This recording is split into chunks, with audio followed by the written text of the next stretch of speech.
L'histoire se passe de nos jours à Kalamaki, une petite île grecque, où, au début du roman, trois personnages très différents sont chacun au fin fond de sa solitude. Il y a Yanis, un enfant de 12 ans, qui ne parle presque pas, qui ne supporte pas qu'on le touche, dont la vie est réglée par une suite de protocoles très précis que chacun doit respecter, à défaut de quoi c'est la crise, et qui lutte contre son angoisse en mesurant.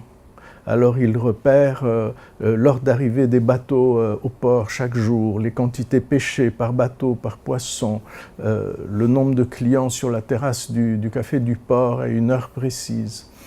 Il en déduit l'ordre du monde et chaque soir, il rattrape le désordre qu'il a mesuré en procédant à des pliages, selon un autre protocole très précis. Au terme de sa journée, l'ordre du monde est restauré et il peut aller dormir en paix.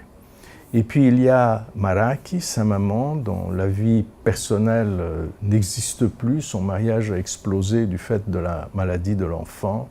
Elle pêche à la palangre. Pendant qu'elle va pêcher à la palangre, elle confie son enfant à Elliot, un homme beaucoup plus âgé qu'elle, un architecte grec-américain. Il était très connu à New York, il a perdu sa fille sur l'île et il est venu sur l'île s'installer. Et cet enfant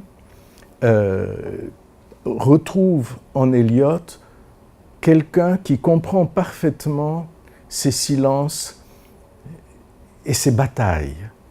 Et il va s'instaurer entre cet homme et cet enfant une relation faite de beaucoup de silence, beaucoup de respect, beaucoup de tendresse, qui va à la fois bouleverser leur vie à eux deux, mais également celle de Maraki, de la maman, et également va jouer le rôle de ciment social dans cette île qui s'entre-déchire parce qu'il y a deux projets qui sont en concurrence, la construction d'un grand ensemble hôtelier et celle d'une école idéale, une sorte de phalanstère moderne qui restaurerait la dignité de la Grèce, se fondant sur sa culture, sur la civilisation qu'elle a apportée à l'Occident.